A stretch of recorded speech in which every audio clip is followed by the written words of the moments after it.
Bonsoir, bienvenue à l'Atelier Librairie, le livre voyageur animé par Fabienne Roch et moi-même, Bruno Lalonde. Nous sommes à Montréal le 3 octobre 2022. J'avais en tête de vous parler d'un auteur français ce soir, mais certains événements prévisibles, l'élection québécoise, eh bien, je vais vous livrer mes impressions plutôt funestes. Est-ce cette séquence lazaréenne qui apporte son lot de souffrance, qui me rend pessimiste quant à l'issue de cette élection? Et j'ai appris hier, revenant du Salon du Livre ancien, que Robert Leroux était décédé dimanche, le 2 octobre. Et Robert Leroux, nous avions lancé son plus récent livre, Les deux universités, à l'Atelier Librairie le 17 septembre dernier. Et nous pressentions tous que, que c'était peut-être en quelque sorte une soirée d'adieu, vu la gravité de son état de santé. Alors hier, revenant du salon, j'ai appris cette triste nouvelle. Et il y a quelques minutes, j'ai appris également le décès d'André Ferretti. André Ferretti, qui a été la passionnariat du mouvement indépendantiste, l'une des fondatrices du, du RIN, parti politique prônant l'indépendance du Québec. Et hier, toujours lors de ce salon du Livre ancien de Montréal, j'ai rencontré Jérémy Poirier, candidat péquiste dans le comté de Johnson. Et ce jeune homme a 19 ans. Et Fabien et moi, nous venons à l'instant d'aller voter. Nous avons voté pour Marc-Antoine Lecomte, également 19 ans. Alors c'est à la fois avec un mélange de tristesse,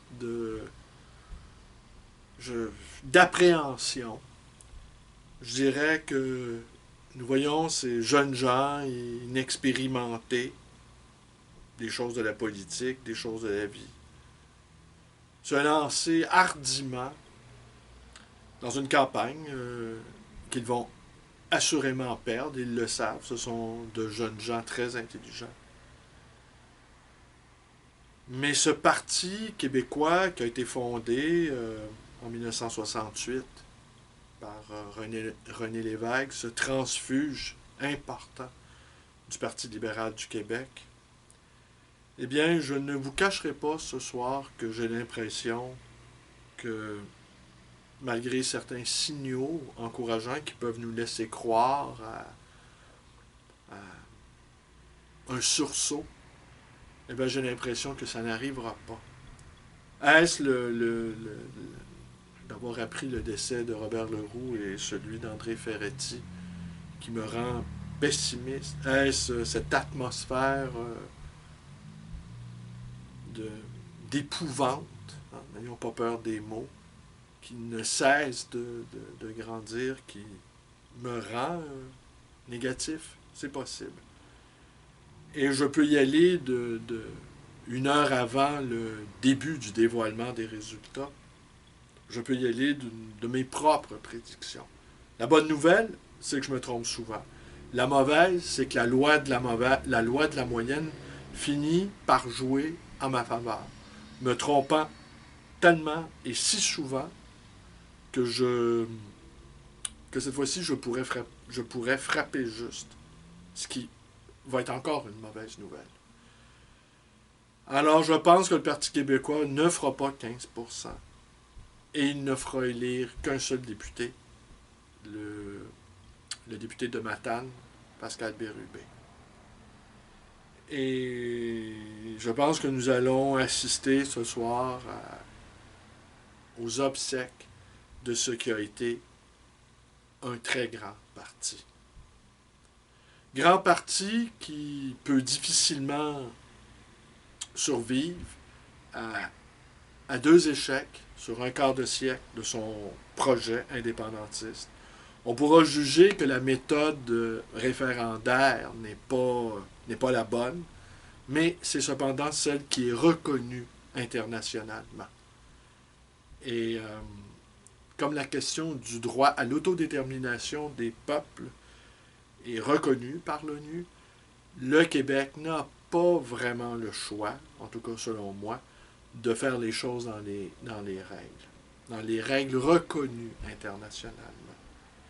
Aussi, est-ce qu'un parti peut survivre à trois chefs en l'espace de 48 mois? Pauline Marois, qui a été battue en 2014, Pierre-Carl Péladeau, qui a été élu en 2015, et Jean-François Lisée, qui en a pris les rênes en 2016.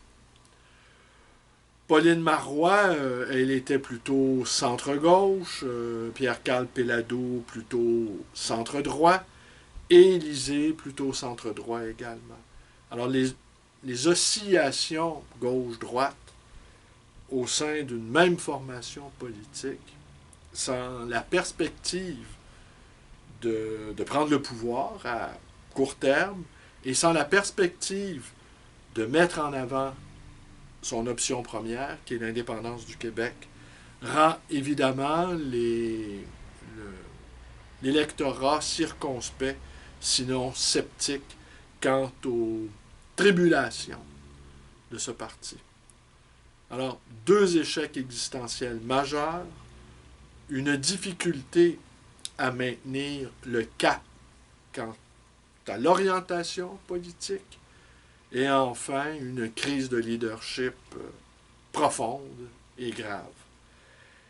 Et le recrutement pour cette élection-ci de jeunes gens tout à fait inexpérimentés.